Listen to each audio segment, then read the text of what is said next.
All right, hello everybody, and welcome to Geopolitical Trends, where truth matters. Excited to be with you once again because I know we just met at noon for our community conversation. But now is the conversation with none other than Carl Za. I'm going to bring him in right away because we got a lot to cover. So let me bring in Carl Za. Hi, Carl. Hi, David. Nice to meet you again. Good to see you. By the way, guys, you all know Carl just had a newborn. I know I'm gonna say congratulations on your behalf, guys. But I would like for you, if possible, to write your own congratulatory words for Carl. So just type in that in a chat box and send it. Those are the good vibes you're gonna send Carl. And now when his newborn grows up, Carl's going to show them, say, hey, look what you got from some people. So I appreciate you guys for doing that. All right, Carl, let's get into it. And by the way, I do want to say thank you for, having newborn. It's a big event, did a lot of changes and so forth. But I truly appreciate you carving out time for us here hey, by the way, no, Kevin, this is Carl's second baby. It's not the first. It's second. Somebody doesn't know. So anyway, let's get into this, Carl. I'd like to get your input since you are in the region. I'm sure you've heard about how the EU now is wanted to get into some sort of a security and economic partnership with Japan and South Korea. And this is not aimed at creating partnership. This is, in my opinion, aimed at encircling China, given that some European powers naval assets were in South China Sea recently, and I'm referring to the Netherlands here. What do you make out of all that? Well, this is not what the Europeans really want. This is what Americans really America. want. Washington Right. wants to bring in all the assets of its vassal states in East Asia to confront China, because United States realize that today it alone is enough to contain China. Chinese economy in PPP terms is already larger than United States. China is a world's factory. China's a shipbuilding capability is Mm-hmm. about 50% of the whole world production, right? So U.S. Wow. Navy, whereas U.S. Navy now they are going to South Korea and Japan for help for the U.S. naval buildup to contain China. This is the dire strait of the U.S. industry after Mm-hmm. 30 years of hollowing out the industrial base in the United States. And the Wall Street deindustrialization of America is wildly successful. So now they realize, okay, all the production now is in China. How are we going to contain Yeah. China? So they're trying to get all their ducks lined up. Yeah. South Korea, Japan, and as well as all its client states in Europe. Now, Yeah. Europe? What kind of security interest does Europe have in Far East Asia? For Europe, its primary interest is trade, and that is with China. But the EU has been infiltrated ever since its founding. I remember back in 2000 when EU just had its common currency. There were many articles in the U.S. media that they were really concerned that Europe Yeah. is going to be like the third pole in the world. The EU, with all its economy combined together, rivals that of United States. So there was real concern in Washington back then. But what Washington did is they did what they do best, which is to infiltrate, to subvert, and now they have their own women, people like von der Leyen in EU. These von der Leyen, Baerbock, all these EU politicians, they have been groomed at a very young age through all Yeah. these Atlantis institutions, and they've been groomed to take over. And we know von der Leyen does not speak for the people of Europe. Who's Baerbock anyway? And then Right. they are just voice of Washington, and right now they're voicing full-throated support for Washington's policy to contain China. This is why we're seeing pivoting of EU naval assets in East Asia. They don't understand how bad the optics is to the Chinese people, because Chinese people, they have long memory. They still remember the time of the Opium War, of the Eight Nation Alliance during the Boxer Rebellion, and except the time have changed. It's the time when British, French, or any of the European power can just sail their gunboat up the Yangtze River and bombarding coastal towns. That era is over. Right now, they can only play as a support role to United Yeah. States. What U.S. want to Yeah. bolster the presence in East Asia. Again, a lot of it is symbolic, because I mean, what EU naval asset we're talking about here? And you know, we have Britain, right? Britain, they couldn't even handle their two aircraft carriers. You know, they keep on having so much problem with their aircraft carriers. So these people were expecting them to confront China, and even United States. U.S. Navy has lost many personnel in South China Sea. Now, this is before a conflict even break out. You know, we're Starts. talking about Yeah. accidents, endless of accidents, and this is a state of the military, not just NATO, but in U.S. As well. So Yeah. this is all because the politicians in Washington has this hegemony bug on their brain. They think they got to do whatever it takes to defend U.S. global hegemony Yeah. everywhere in the globe. But right now, since China presents the biggest challenge to the U.S. global hegemony, so China must be contained. This is what they have been doing. Have been moving all these pieces together to South Yeah. China, to East China Sea for many years now. Ever since Hillary Clinton pioneered her pivot to Asia. You know, pivot to Asia is not pivoting economic investment. No. It's all No. about pivoting military hardware assets to Asia.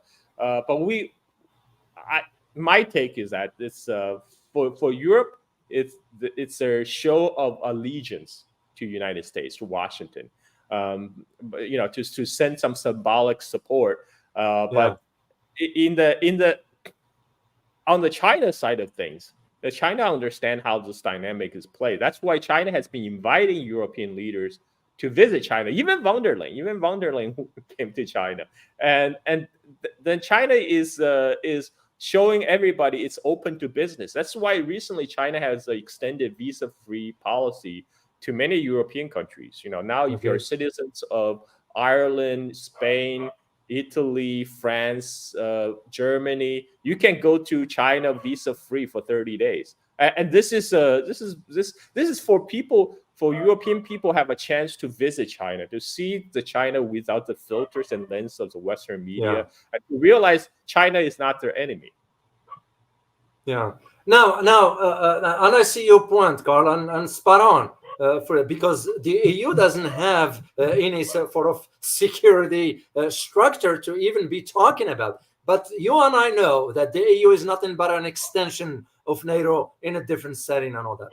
But here is the key thing that I like to have your input on, is the idea of Japan and South Korea, including Philippines to a degree. Now, why these two countries? Australia, we know, no sovereignty whatsoever. But why those two countries that are historically Asian per se? Even Australia never wanted to be associated with Asia, which we all know this. That's their prerogative. But for Japan and South Korea, why is, knowing the history, what went through, why are they being this subservient? I am not getting it. Well, Japan and South Korea are still militarily occupied by U.S. military. U.S. has tens of thousands of troops on the soils of South Korea and in Japan. And Japanese leader traditionally they cannot say no to United States. Despite former Tokyo mayor's book, Japan can say no, but Japan can't really say no to United States, because any Japanese leader dare to stand up to U.S. foreign policy, they get removed very quickly. And on the other hand, Japan and South Korea do have a anxiety about rise of China, because traditionally China has been the preeminent power in East Asia. That changed when the Europeans came a couple hundred years ago, in the last 150 years. And then now Japan and South Korea reoriented themselves toward Washington. This is a result of World War II and then Korean War. But now they're in a situation where their security alliance is tied with United States, but their economic future is tied with China. They have been trying to play a balanced game, but overall, United States have more pull because it's just by the fact that these two countries are military occupied, and U.S. has the power to remove the politicians they don't like in those countries, and so South Korea and Japan, they're walking a very delicate balance game. They also understand if the war were to break out, the initial fighting, the initial stage of the fighting will probably happen in East Asia. And that means the whole neighborhood is going to be dragged in. And that's definitely not in the interest of either South Korea or Japan. On the other hand, they have to show Washington they're sufficiently loyal and subservient by going on with U.S. prerogative, because this is top priority for United States right now. Do everything to contain China. So they need to, and Washington also needs its allies in Asia Pacific, because the mainland U.S. and China are separated by the whole vast expanse of water called Pacific Ocean. U.S. had to fight the so-called tyranny of distance to come all the way to East Asia to fight China. So it needs to have bases. It needs to have bases in Japan, in South Korea, in Australia, where U.S. can launch its aircraft, its missiles, and its stock, its ships. So without those bases, its network of empire, there's no U.S. hegemony. So U.S. is very protective right now of its empire infrastructure in East Asia. It's keep a close leash. It keeps a very close leash on any Japanese leaders who try to go astray from the U.S. policy on this. So U.S. So Japan and South Korea, they don't have much choice. Yeah, and the numbers, Carl, the numbers of the troops, U.S. troops bases. This one here you're looking at, it's 54.8 thousand troops in Japan. That's to me, it's alarming. South Korea has about 24.2 thousand troops, and then you get who else? Guam, 6.6, and the rest of them is in Europe, in Germany, and so forth. And that explains it. I'm just baffled and perplexed as to why the leaders of Japan and South Korea, Philippines, we know how Marcos Jr. is, but why they couldn't make the decision. And you well articulated that one, and it makes perfect sense. But speaking of the tyranny of the travel for the U.S. to go all the way to Asia, there was some scenarios where simulations, if I may use the term, were conducted in Pentagon. I was aware of it a few years ago, in which the Pentagon conducted about 18 scenarios or simulations. We lost 17 out of 18 to China. So that's, to me, it's a telling. When you run a simulation and you see the outcome, you should rethink. And I don't think so. We are ready to fight anyway. We don't have This is why there have been talks about deploying tactical nuclear weapons to East Asia recently in the U.S. national security circles, because they realize they cannot win a conventional war against China. So they have to go nuclear, because in terms of conventional capabilities, at one point, maybe 20 years ago, U.S. still have an edge. But now Chinese land-based missiles can cover most of the eastern half of the Pacific, and Chinese factories they're making those hypersonic missiles in automated factories. 24/7. It's robots. Robots can work 24/7, produce those missiles. I mean, United States cannot match those kind of production numbers, and so they thought, okay, well, we still got nukes. We still got the advantage in nukes. That's why they think, okay, if we deploy tactical nukes, then it's not really nukes, right? It's not like a city buster. So Yeah. maybe this won't escalate. But this is really dangerous, really foolish thinking. When you go nuke, you're going nuclear. There's no going back. Nobody's gonna That's care. it. Oh, they're gonna see a mushroom crowd and say, oh, judged by the size of that mushroom crowd, it's only a tactical nuclear weapon, not a strategic. Look, no, that's not how it works. When nuke landed, the other country will respond, and then Will it's respond, for nuclear sure. Armageddon from there. So right now we have some very scary and deluded, crazed people in the decision-making circles in Washington, and hopefully, hopefully they croak before we before we get impacted. Because we have right now, you have Biden, who is basically walking zombie on the stage while the deep Yeah. state doing its thing, and we're having a very closely contested election. This is another thing. Like a lot of the countries, including China, are waiting to see the result of U.S. election. Whatever Biden promises now, that might not hold water a few months from now. He might not be in the office, and then you just have Trump here to renounce all the deals Biden made. So everybody just waiting to see what's going to happen after the election. Well, for sure. I mean, it's going to be a game changer for the fact that, at least to my knowledge, for Trump, doesn't want NATO, and NATO is now talking about expanding to or going to Asia. That is, I mean, I've been aware of this trend for a few years, given the conversation that was taking place, at least back then in Washington, and it was kind of like, why are we going too far east to foment tensions there? What for? Yeah, I know Taiwan has always been the pressure point that we could always pressure China through. But things are changing. Whether we like it or not, the world has moved into a multipolar system. Simple as that. So we're gonna have to decide how we want to either play a role in it by cooperating and moving forward, or we're gonna be fomenting more tensions. And in multipolar world, you have more than one player, and we all know what it means. And I don't think so. The politicians in Washington are thinking straight. So David, there's a saying that Americans can be trusted to do the right thing after all other options have been exhausted.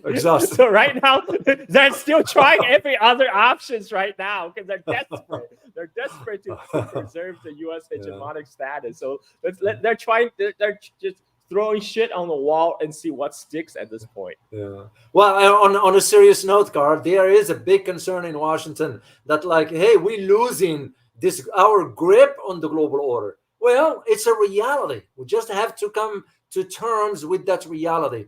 The world is changing. The world has changed, and China, you're not gonna push it back to what it was 30 or 40 years ago, because that's when China moved forward. So it's a fait accompli. And it's just a matter of accepting that. And some politicians are very sort of thick-headed because they're concerned about their welfare and their well-being instead of the welfare of the country. So let's pivot I'd like to get your take on Indonesia being part of BRICS. Of course, there are those who are saying, yes, it will make perfect sense to have Indonesia. First of all, you don't have to change the name of BRICS, because the I in Indonesia would be the same as the I in India.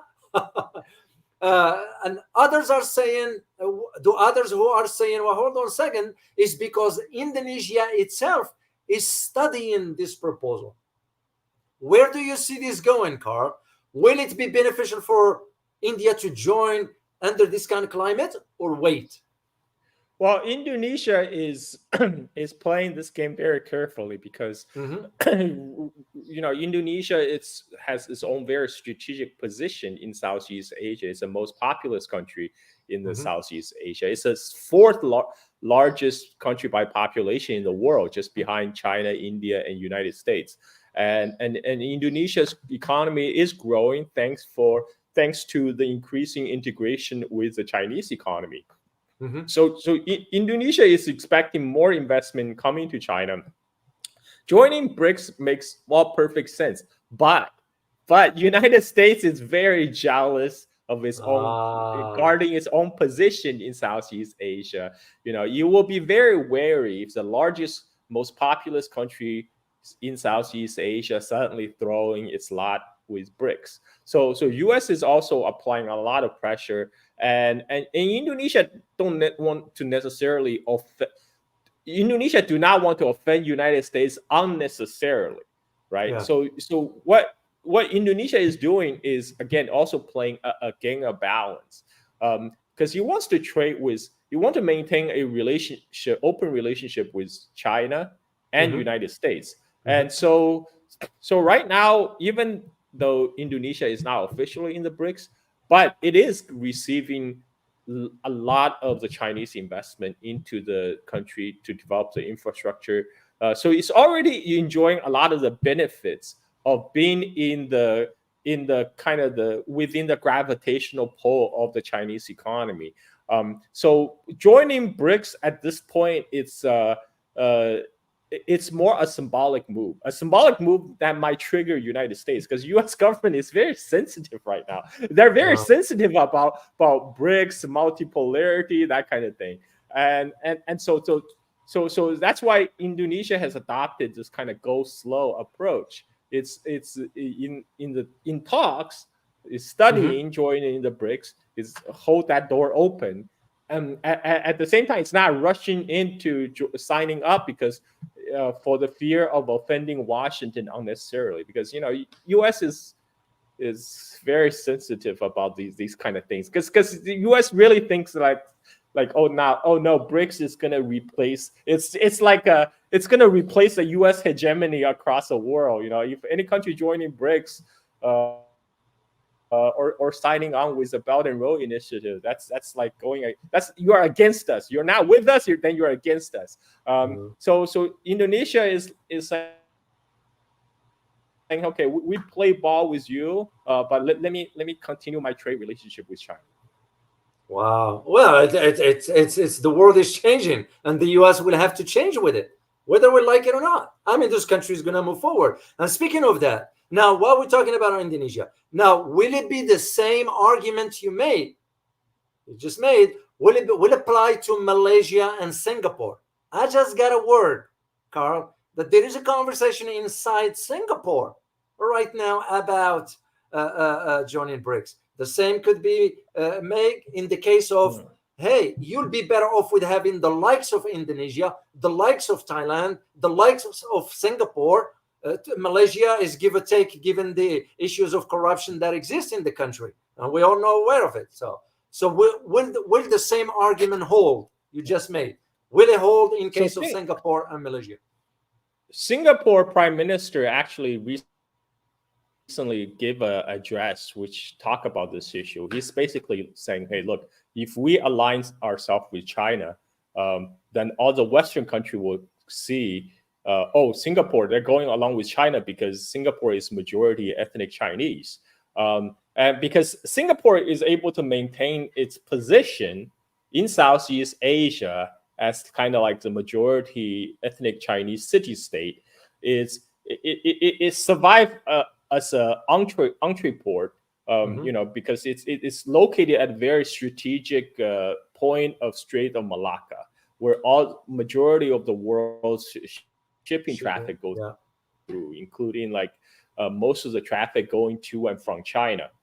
And U.S. Navy has made no secret that in case of war breakout with China, their plan is gonna cut off Yeah.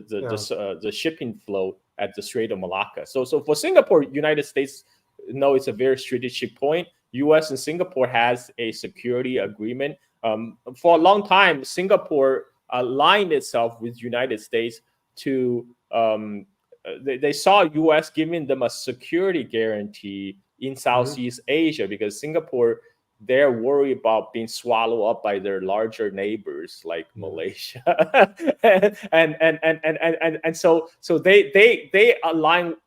United States provided that security guarantee until now, till the Yeah. present, and they worry that right now, China is still on the rise. Until the rise of China is like until China replaced United States, displaced United States from East Asia, which is still some time from now. Right now, Singapore still rely on United States for its security, and also for its economy. Now Singapore has, because Hong Kong is losing its status as kind of the window to China, because before, when Hong Kong was a British colony and Hong Kong was only place that could the Western capital can funnel through to do investment with China, Hong Kong was special. But now Hong Kong is losing. It's not that different from Hong Kong is losing its competitive edge to cities like Shanghai, to city like Shenzhen, right? Because those other countries ports have opened up. But Singapore is still remain a place. This is where a lot of the capital from all around the world, but also in Southeast Asia are going in. And then getting redirected, some of them too, for investment in China. So Singapore's status as an international city and the security agreement with the United States would come under question if it aligned it's been seen to align too closely with China. But if we see what Singapore actually do, majority of the Singapore investment is in China, is in mainland China, because they understand that's the economic future. But at the same time, they're still maintaining their security ties with the United States. Again, very similar dynamic with Indonesia. They want to maintain the open channel with the U.S. They don't want to openly defy U.S. But they just want to do business. I mean, most of the countries in Southeast Asia, they just want to be left alone to develop their own country, to develop business, to grow rich. but United States is the one that's kind of bring tension into this region, just so they can feed back to the U.S. military industrial complex back home. But so all these countries, they have to appease the United States to a certain extent, because they still depend on U.S. for security. Particularly the case of Singapore, they depend on U.S. for security. Malaysia is actually, so a lot of people don't know, Malaysia actually do have maritime dispute with China in South China Sea. But unlike the Philippines, Malaysia has always worked with China. Malaysia has a very good relationship with China. And you rarely see Malaysia and China publicize about their maritime dispute. It's there, but they're not sending in ships. They're not sending in military. Meanwhile, Malaysian Chinese China trade continues. There's a lot of. I went to Malaysia in 2019. I saw on the ground. I saw a lot of Chinese investment in places like Kuala Lumpur. And Malaysia is benefiting from that, and they're a little bit more vocal against the U.S. Ever since the Asian financial crisis in 1998, Malaysian leadership often criticize kind of the U.S. Like playing the global cop all across the world. And another dynamic with Malaysia and Indonesia is that they're majority Muslim countries. And they see what U.S. is doing in Gaza. They see the U.S. force support for Israel. That's incredibly unpopular at this point. And according to a recent public survey, majority people in Malaysia and Indonesia, if they have to choose between China and United States, majority today would choose China. This is because of what we're doing in Middle East. So, and where will the Philippines fall into all this, in your opinion? It's because there's also some talks, Carl, and I've heard it. I couldn't confirm it, but I've heard it, that Philippines might also be interested in joining BRICS. Well, Philippines was aligning itself with China and Russia during Duterte's era, and that era could return. I mean, Bongbong Marcos is not very popular right now in the Philippines. He tried to play his play tough, like he's the one standing up for the Philippine sovereignty, but that hasn't played very well because one of the things the Philippines was pushed to be the linchpin of the U.S. security in East Asia, to be the front man to confront China. The Philippines also expected U.S. got their back.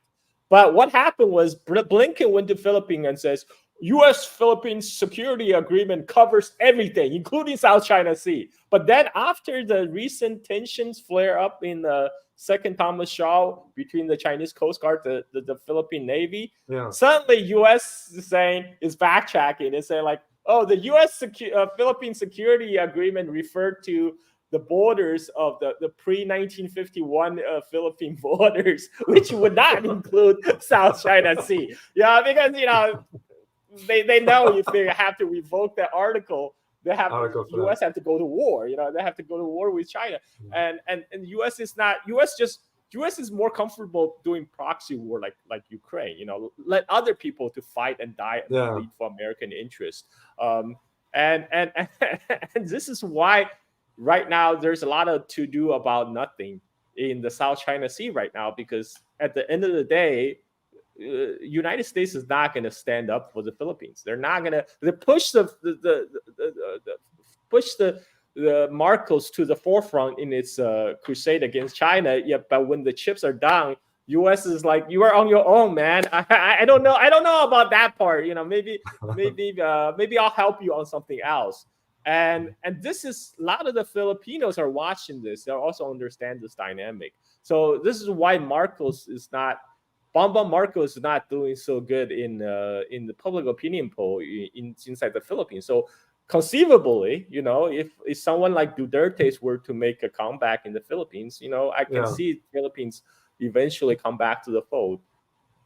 Yeah, which will make more sense economically speaking for the Philippines. So I just don't quite understand why they're doing what they're doing. I want to take your, or rather, hear your insights before we move to Europe.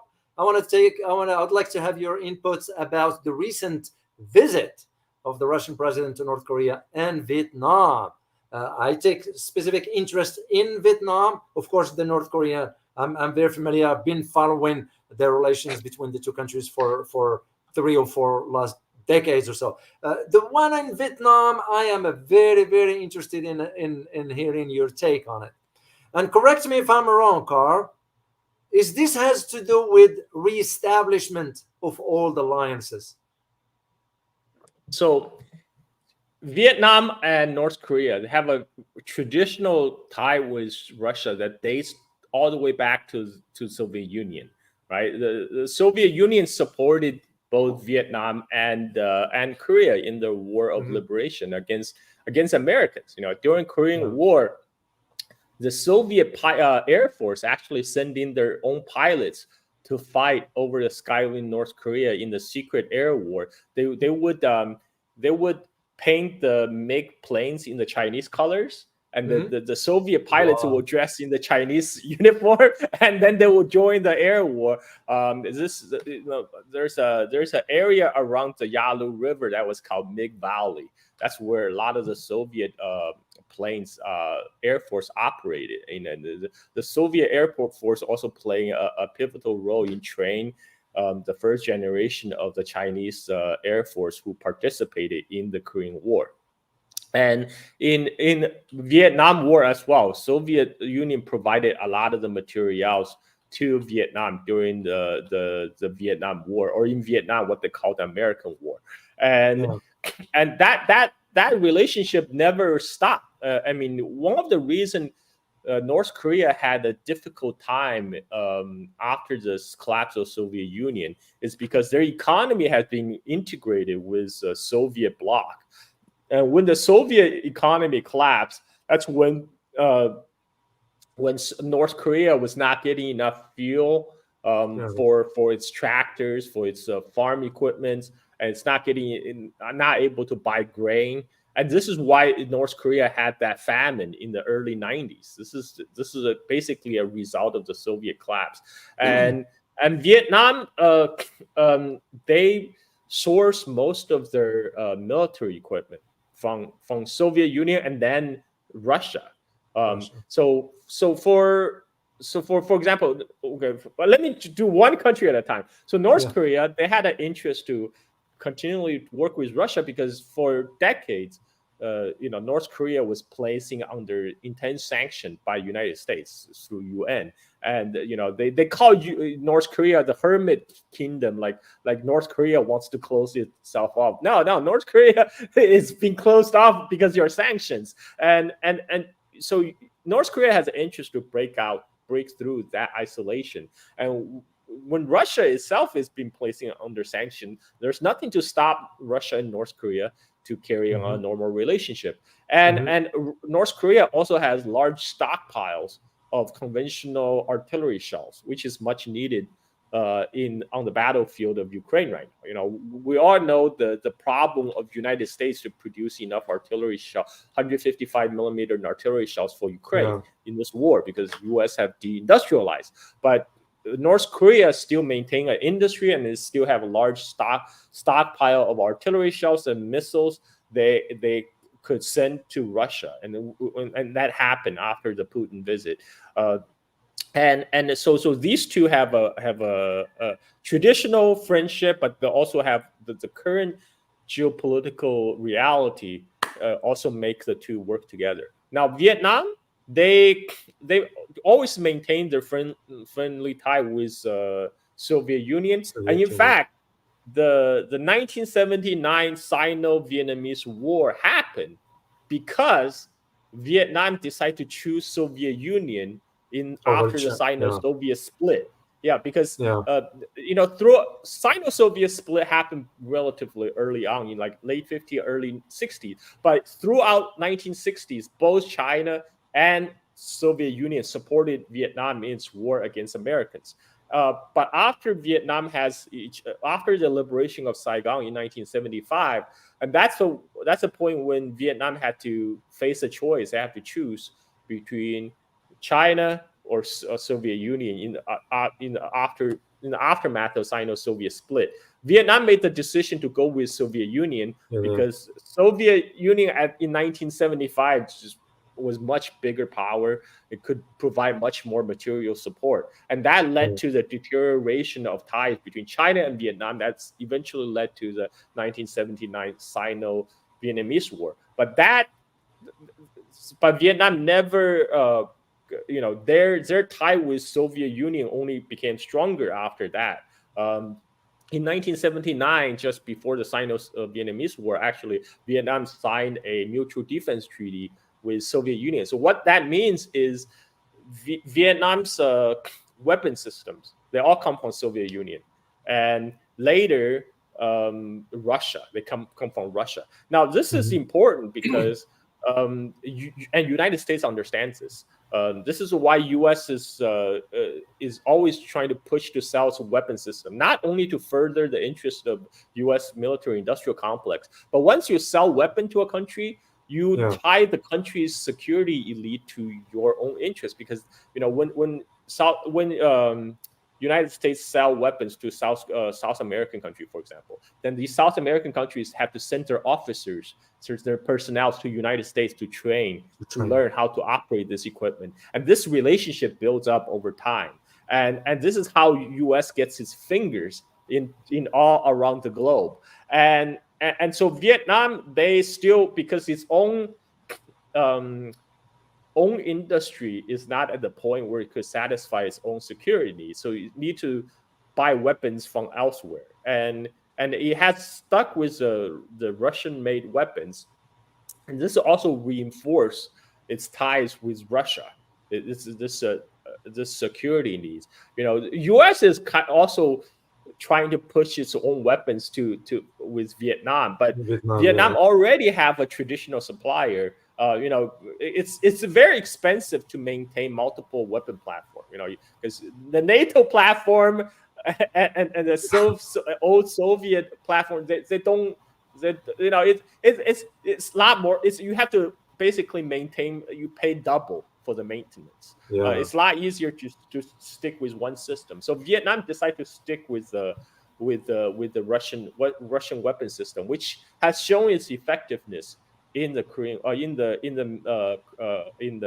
Ukraine war, and Yeah. I think that will continue. And this also allowed Vietnam a certain a degree of independence, because United States is trying to loop Vietnam on its bandwagon to contain China, but that's not going to work because again, Vietnam's economy is very much tightly uh, cooped with China, and Vietnam's Yeah. economics, its political structure is also very similar to China.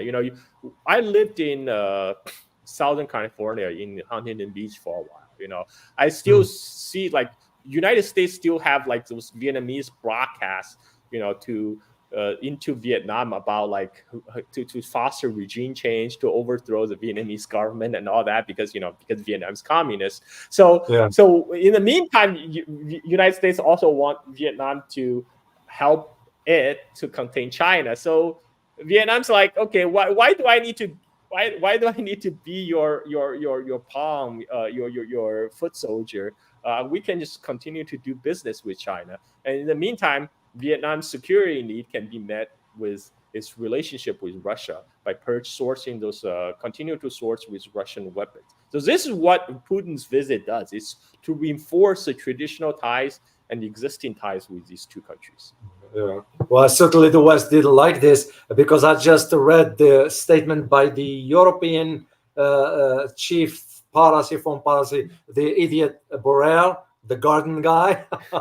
That was now Europe is concerned about, in this case, Tunisia's relations with China, Russia, and Iran. So what the heck? Why would you care for that? So I see your point about Vietnam and the Russian president's visit, because to me was the Russian president's visit to Vietnam was a strategic move. That to me was a strategic move because Putin in this case want to put the dots on the letter as far as where the trajectory of the global order is headed. That's to me what it meant. And here in the West, of course, Washington got very concerned about this because we wanted to woo Vietnam and Cambodia to a degree, because we didn't want them to get closer to China economically, but with the Russians militarily. And for Russian side, yeah, Putin is also showing the world Russia is back as a world power. Like they done that first with the Russian intervention in the Syrian war in 2015, because these are all traditional allies of the Soviet Union. But the Soviet, in many cases, when in its confrontation with United States, they always back down. Like Soviet back down in the Cuban Missile Crisis and many other instances. But Putin is saying, we're not backing down this time. You are sending jihadists into Syria to unseat Assad. I'm going to send the Russian Air Force in, and there are also traditional spheres of the part of the influence of the Soviet bloc. After the American withdrew after Vietnam War, Soviet maintained its naval base. The Soviet Pacific Fleet actually they inherited the U.S. naval base in Cam Ranh Bay, and so Putin is showing the world, hey, we're back. The Russians are back. The Russians are back in Syria. Russians back in Vietnam. Russians are back in Korea. Now it's a multipolar world, and Russia is one of those poles. Yeah. Indeed. By the way, guys, just triggered my memory when Carl mentioned multipolar world. Be on the lookout tomorrow for a video I'm going to release. I did a brief analysis for you about Asia and NATO and the EU and all that. Just be on the lookout for it tomorrow around 0800 hours. That's when I'm going to release it. And also prepare a question for Carl later on. So as we continue our conversation here. Let's pivot to Europe, Carl, if I may. I'd like to get your take about, first of all, we start with the tariff, the European tariff on Chinese EVs, 40%. The tariffs on the US, 100%. The tariffs on the Turks that they issued on Chinese for 38%. Then you have the visit of the economic minister of Germany, the idiot Barak, Robert Barak, whatever his name is, going to China begging for help. Where is this double standards? What do you make out of all this? Europe right now is a many-headed beast, right? I mean, EU bureaucracy. You have people like von der Leyen, you have Borrell, but then you have these national government. You know, they're trying to at least do something for their own business. And German business is very much dependent on the Chinese market today. You know, China has the world's largest market for automobiles, and that's where a lot of the German automaker make their Deutschmark is in China. But they are facing intense competition from the rolling out of Chinese EV, because the German traditional automakers, they kind of missed the boat on the EV. They didn't put a lot of energy. They didn't really have their heart in it. And when they saw this wider adoption of EV in China, it's not only eaten into the profit of the German company in China, but now it threatens their home market. And this is where they kind of find themselves aligned with United States on the EV tariff. But you know, the company that get most affected is Tesla, because Tesla make a lot of its EVs in Shanghai Gigafactory, and those are being exported around the world. And when people read this about Chinese EV flooding the world, what they don't realize, a lot of the export numbers, Tesla, the export is making up for the majority of the number. It's those Tesla that are exporting from Shanghai. So Tesla buyers in Germany, in Europe, in US, they're going to see a price hike, because thanks to Uncle Sam and their European politicians with this, because the Chinese automakers, their primary fight is still for the market share within China. They're exporting, but their export number is still small compared to their production number in China. They're mainly focusing in displacing the traditional internal combustion engine cars in China right now. I think China now is almost, the new car sale in China, it's almost 50% is in electric cars. Wow. So this is one area the German automakers are suffering, because a lot of their production capability in China are still making in old IC cars. And when they can't sell enough in China, they have to export. So a lot of the export driven by the EV adoption in China is actually led by a lot of the foreign joint ventures, you know, including the German automakers, because they have to sell back. At least this is where they don't have to compete with Tesla being exported from China when there's a tariff on Tesla coming out of China, so they can still export their traditional ICE cars from China back to Europe. This is how the game is played about with the German automakers. But you know, they're fighting. The time is not on their side. I mean, the way forward is for themselves to adopt the innovation in the EV industry and to revitalize manufacturing and research and development in Germany. But that's not happening, because guess what? They're cutting themselves from Russian gas, one of the cheap energy source that Europe depends on. They just recently slapped on another, for the first time. Before they left the Russian gas alone, but recently they did a first sanction on Russian LNG re-export through Europe. Even though it's a symbolic move, it's only affect about $2 billion of trade. But this is starting a really bad precedent. I mean, Russia is already reoriented its gas export away from Europe to China. Yeah. They're building the Power of Siberia 2 to China.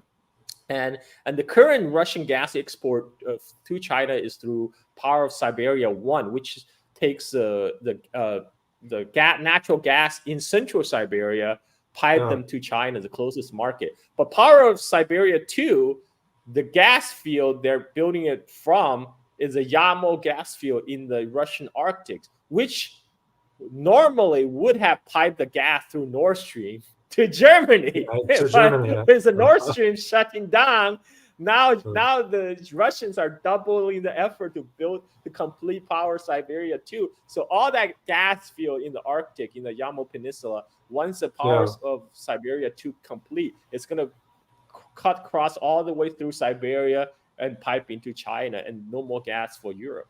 And so time is not on the European side if they want to, they want to get on with growing with their economy. But now the problem is we have people like von der Leyen, who her actual re-election slogan is actually, I am about security. I'm about the European security. And she goes to visit like a World War II bunker, like a nuclear bunker in Finland. And this is ridiculous, man. This is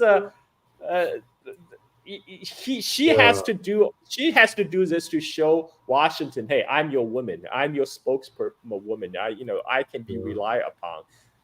Please make me the next the leader for another term. But this is not good for Europe. It's not good for the interest of the either European business community or the European consumers. I got a word a few months ago, Carl, that she was hoping for the position of the Secretary General for NATO. And I was like just shaking my head. She was even elected for that position. And now with the elections in Europe, we can see where things are going. As a matter of fact, there's a big concern right now in France with the far right that's going to end up taking over. So, and rightly so. So, just to go back to your point about the gas, I do remember I allocated a section in my book, in my Russia book, about exactly what you talked about, the transfer of gas. And I argued in it back then that Russia doesn't have to worry about the Western market anymore. It just suffices to ship everything to Asia, because Asia is becoming the central hub for the global economy, whether the West likes it or not. And turns out to be accurate, because that's where Russia is moving into that direction. So now, one last thing I want to get your take on before I'll open it for some questions here. I do know the Indian Prime Minister Modi is going to visit Russia soon. Of course, with the dismal results of the elections, what would you make out of that trip? Why the heck would he be going to Russia for? Modi, he has to.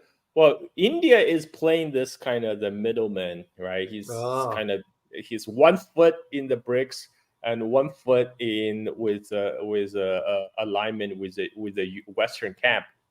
So right now he's putting his left foot forward in Russia, because India and Russia has a traditional relationship dates all the way back to with Soviet Union. That's true. In the Cold War, India was closely aligned with the Soviet Union, and again, India also. It's just like Vietnam. India's own industry cannot fulfill its security needs. So India has to source its weapons elsewhere, and its largest source for weapon platform remains Russia. India spends billions of dollars importing Russian weapon uniform. This is one of the kind of the bedrock of India-Russia relationship. And this is something not even Washington can sabotage. I mean, I'm sure Washington wants India to make more purchase of Western art, like NATO weapon platforms. But India already have this reliable suppliers in Russia. You will buy some Western weapons, but you will not make a switch like what United States want to. And Modi also probably want to shore up his international standing. Especially as you mentioned, his lackluster election results at home. He by going abroad, meeting with world leader like Putin, he's also shoring up his image domestically. It's like, hey, look, Putin is meeting me. He's recognizing me as a legitimate leader of India. They're welcoming us in Moscow, right? So it looks good for newspapers back home. So this is another reason. But India is never gonna like. United States actually gave a lot of leeway to India on its relationship with Russia, both in terms of energy, because India also sourced a lot of oil and gas from Russia, Mhm. especially after the sanction. And it's because Washington still need India to contain China. So Washington is willing to cut India some slack, but it's also putting a lot of pressure. We're seeing like the whole Canada India diplomatic role over Yeah, the assassination of Canadian yeah, citizens in Canada, and then we have you're gonna see more. This is just my educated guess. In the coming month, coming weeks, when Modi goes to Russia, you're gonna see more articles in Western press about criticizing India about human rights records, or different ways to criticize India, which is not hard to do, but you're going to see more of that in the Western press. I mean, that has been a trend in the last few years. yeah. Well, of course, with the when we sanctioned, threatened to sanction India back in 2018 for buying oil from Iran, because after we pulled out of the GCPOA, and at that time Modi had to bow to the U.S. pressure. So, to me, the always concern about India is really its people, and I know people inside India as of today. I do know, and they tell me the conditions how they are. Unemployment is rampant in India. So you ask yourself, what did this Modi? What has he done for the country for the last 14 years? What is there to show for? And speaking of that, guys, before I forget, on Tuesday, that will be July 2nd, I will have a conversation with journalist SL Kantan. He's in India, and we're going to be having a conversation about all this one here. So I'll give you a last word, Carl, before I turn it over to some questions. Where do you see now? It's, to me, it's a fait accompli as far as the multipolar order. Will I be wrong in using that term? No, I mean everyone, not just you, David, John Mearsheimer, for anyone from John Mearsheimer to Joseph Borrell, they also said the Western hegemony is over. Multipolar world is here with us today. That's a reality. And U.S. is the unipolar moment after Cold War. That's long gone. There's water under the bridge. Yeah. Oh, great. All right, let's guys take some questions. And once again, to those who might have joined us late, make sure please to send your congratulations to Carl for his newborn. So that will be right. I mean, I can say it on your behalf, but it would be nice if it comes from you directly to Carl. So that's to me, is, you know, at least we can do this one here. So let me. Oh, I gotta plug in my computer before I will lose. Here we go. Okay, let me look at a question here from you guys and just put Q if you will be kind, so I know directly. I'll go to it right away. I thank Carl. We had over 1,000 plus people, or even two. So let me see here if I can see a question. This is why I like you guys to prepare questions ahead of time. And since I don't have a moderator here, so I'm doing it by myself. All right, let's see here. Okay, one question. Come on, guys, no questions from you? You have Carl here. Don't miss the opportunity. But sometimes these things are very slow, Carl. It doesn't show up right away. So, oh, Jane Wong, I want to say Jane Huang, rather. I want to say thank you for your super sticker. Yeah, it is Saturday Night Live for me, but it is morning for Carl in where he is at. All right, let me see again some questions here. I don't think so. There's a question here, unless I'm missing something here.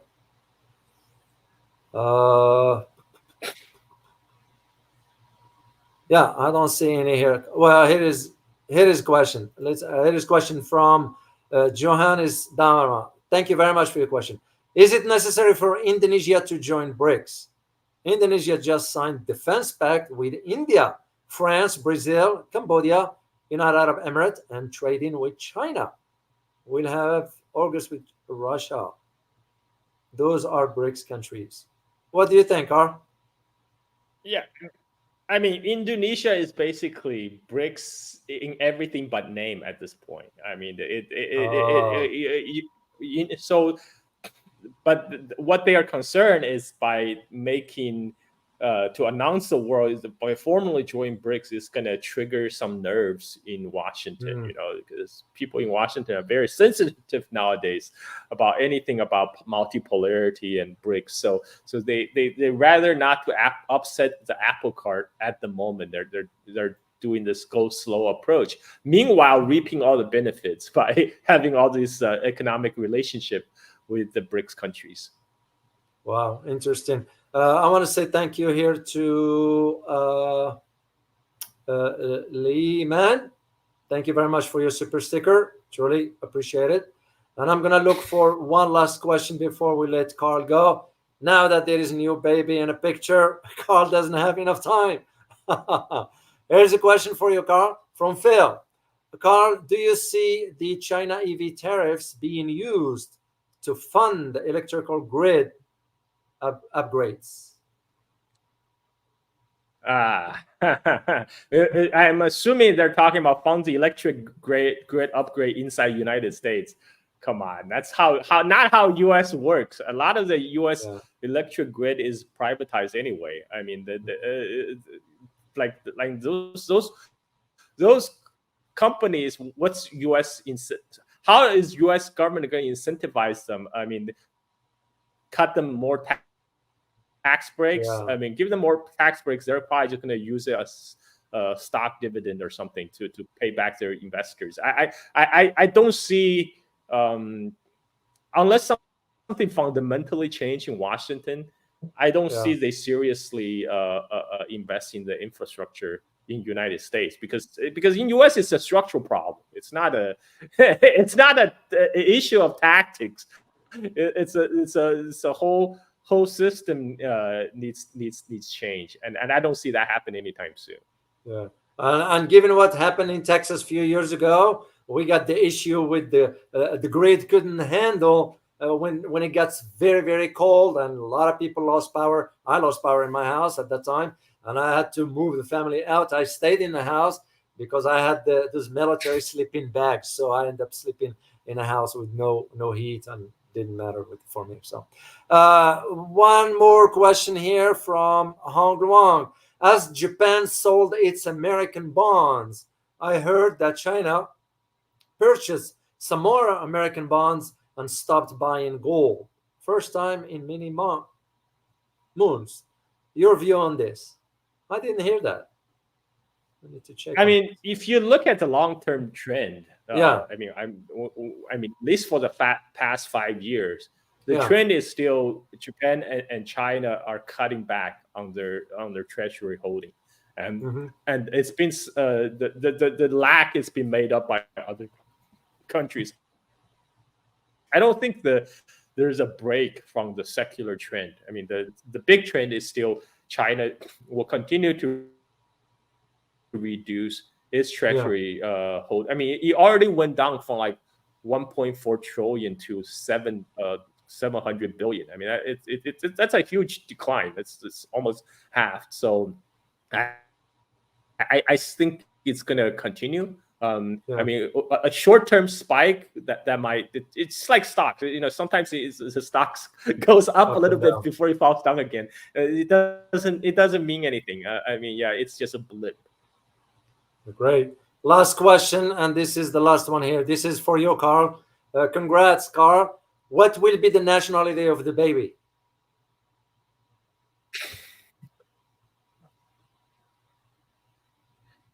So right now, when the baby is born, so automatically he has dual citizenship from U.S. From me and Indonesians from his mother. We have to when the baby is reached like from 18 to Yeah. 21, he had he has the time to decide which because Indonesia do not recognize dual citizenship. United States do not recognize dual citizenship. So as long as one country, like dual citizenship, only works as long as one country recognizes dual citizenship. So Yeah. the baby from now till his 18, he will have maintain his dual citizenship. But once he is 18, he need to choose one. Wow. I mean, right now, most people would adopt for American citizenship. Who knows what happened in 18 years? We'll see. We'll have to see what happens in US in 18 Indeed. years. That would be for sure. Well, Carl, I can't thank you enough, man, for really carving out time for us here. Everybody was waiting. I was like, are we going to see Carl? I said, yeah, of course. I didn't know at that time. So I truly appreciate you, man, carving out time. And I look forward to seeing you again.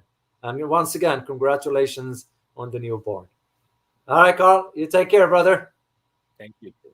My pleasure. My pleasure. All right, guys, I hope you find the conversation, because it is always informative. It is always important and insightful from Carl. I personally learn a lot each time I talk with him. This is why I found this very, very, very useful to have this conversation with Carl once a month. Look at it, guys. He just had a new baby, and at the same time, really carve out time for us. It says a lot. To me, that's how respect is earned. It says a lot. I will never forget this personally.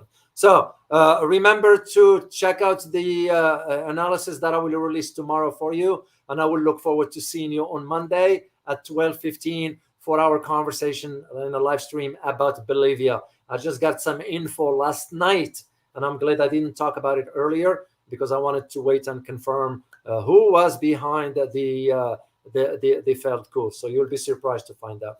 As always, remember, geopolitics impact your daily life in more ways than one. Till next time, guys. Bye-bye.